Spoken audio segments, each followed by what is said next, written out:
9 straight losses in this season, and Antonio Pierce's job is safe?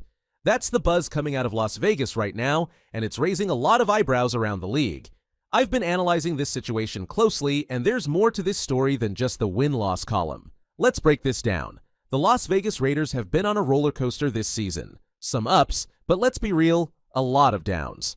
A 9-game losing streak? You can't just sweep that under the rug. It's not like these were all games against unstoppable teams either. Take the Chiefs, for example. The first matchup, a 7-point loss. The second, just 2 points. Honestly, they should have won that one. And last one, against the Buccaneers, the defense forced 3 turnovers, and still, they couldn't pull it off. But it's not just about losing games, it's how these losses are happening. There are moments where mismanagement has been glaring. Case in point, the Tre Tucker challenge in yesterday's game. Antonio Pierce threw the flag on a play where Tucker was clearly out of bounds. Decisions like that make you wonder if keeping him is really the right move for the Raiders moving forward. Then there's the bigger issue, halftime adjustments, or the lack thereof. The Raiders consistently give up more points than they score, especially coming out of halftime. Offensively, it feels like the team is being mismanaged on the field. And when you're sitting on a 9-game losing streak, you have to ask the tough question, is Antonio Pierce the right guy to lead this team forward, or is it time to look elsewhere? There are some intriguing options out there. What about targeting a strong offensive mind? Maybe a pass game coordinator who's recently stepped into an offensive coordinator role and is showing promise. Think about guys working under head coaches like Zach Taylor or Kevin O'Connell, offensive play callers who might have a talented coordinator ready to take the next step. With a quarterback likely coming in the next draft, they've got to decide if sticking with Pierce is worth the risk or if it's time to bring in someone fresh who can mold that new QB into a franchise cornerstone. There's potential out there, but do the Raiders have the vision to take that next step? And with 4 games left in the season, a few wins might complicate that decision even further. Looking at the next 4 games, they're all winnable for the Raiders. First up is the Falcons on Monday Night Football. Definitely a game they can take.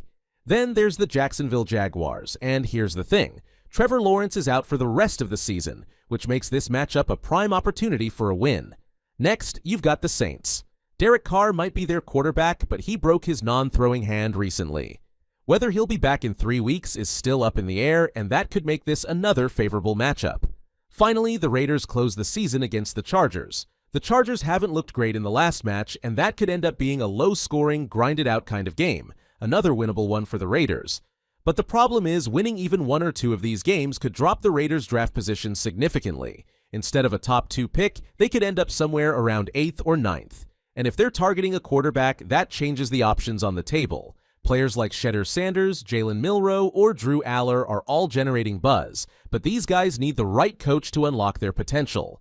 This year's quarterback draft class, outside of a few names like Caleb Williams, looks developmental. It's not loaded with plug-and-play talent. If the Raiders do bring in a young quarterback, they'll need a coach who can actually develop him, not just manage the team. And that raises the stakes even higher for deciding whether Antonio Pierce is the right guy to lead this team forward, or if they need to go in a completely different direction. So here's another big question arise. Is Antonio Pierce the right guy to develop a young quarterback and lead this team into the future? Or do the Raiders need to go out and bring in a different coach who's better suited for that kind of job? Now, let's talk about Patrick Graham. He's a solid coach with a good track record, and there have been moments this season where his defense has looked sharp. But even with his contributions, it's hard to ignore the recurring mismanagement that's plagued this team. It's not like the players aren't putting in the effort for Pierce. They're showing up and making plays. Take Holmes, for example. The safety has stepped into a starting role over the past 3 or 4 weeks, and while he might not be a full-time starter, he's been making his snaps count. Then there's K'Lavon Chaisson, who grabbed an interception against the Buccaneers and has shown flashes of being a real contributor. But at the end of the day, effort and flashes of brilliance aren't enough to turn a team around. The Raiders need consistency, leadership, and a clear vision for the future. And if I had to lean one way or the other, I think the Raiders need to move on from Antonio Pierce and start fresh. It's tough because Patrick Graham really does run an elite defensive scheme. Honestly, he's one of the best defensive coordinators in the NFL, and it would be a shame for the Raiders to lose him. But here's the reality. If you bring in a new head coach, that coach is almost always going to want to build their own staff. It's rare for someone to stick with existing coordinators, even talented ones like Graham. So, if the Raiders decide to fire Antonio Pierce, it likely means Graham is gone too. and that's a tough pill to swallow. Scott Turner is another name worth mentioning. While the points haven't exactly been piling up for the Raiders, the offense does look better under him. Let's face it, the team's been putting up 10, 13, maybe 20 points a game. Not great, but there's noticeable improvement in the way the offense operates. Turner has done a better job of getting the Raiders into scoring positions, consistently moving the ball into the red zone, or at least into plus territory. The issue? The quarterback.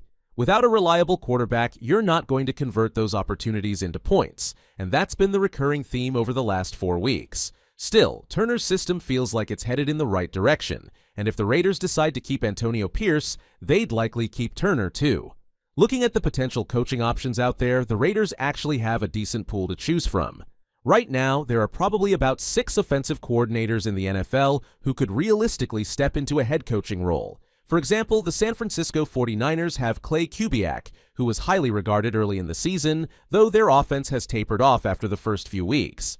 Then there's Bobby Slowick from the Texans. Sure, some might say he's had a bit of a drop-off this season, but that's often part of working with a young quarterback. Slowick still has the makings of a great coach, especially in the right situation. And don't forget about Cliff Kingsbury, his offensive mind is something worth considering. And if the Raiders want to think even bigger, they could wait to see which current head coaches might hit the market. Someone like Mike McCarthy could be a possibility if the Cowboys decide to make a change. Or they could consider a defensive route, with big names like Bill Belichick potentially becoming available, though that comes with its own set of questions. Even guys like Jesse Minter from the Chargers have been talked about as strong coaching candidates. Ultimately, the Raiders have options, but they need to make a decision soon. Personally, I'd lean toward bringing in someone who can call offensive plays.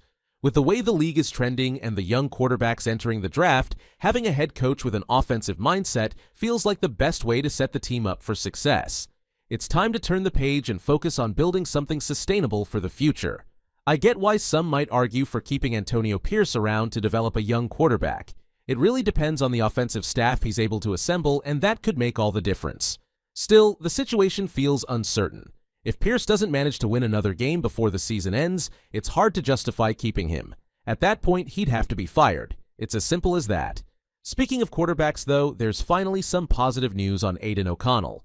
Ian Rappaport reported this morning that O'Connell's MRI confirmed he only suffered a bone bruise in his knee. That's a huge relief because initial reports suggested he might have torn his ACL, especially after they put him in an air cast and carted him off the field. The fact that it's just a bone bruise means there's a good chance O'Connell could suit up for Monday Night Football against the Falcons. Personally, I'm looking forward to seeing him out there. At this point, the Raiders need all the positives they can get, and O'Connell getting back on the field is definitely a step in the right direction. These next 4 weeks should absolutely be about evaluating Aidan O'Connell. Let him show what he's got. Honestly, if Carter Bradley gets some snaps during this stretch, it would be good. It's all about figuring out what these guys bring to the table, especially with so many questions surrounding the quarterback position. And speaking of Desmond Ridder, honestly, he doesn't look like a quarterback who can lead a team, and even if he does eventually develop, we're probably talking about a timeline of at least 2 more years. So, here's the big question for you guys. Should the Raiders take a chance on keeping Antonio Pierce and give him a full offseason to develop the team, or is it time to bring in a fresh head coach with a proven offensive mind? What's your call? Drop your thoughts in the comments.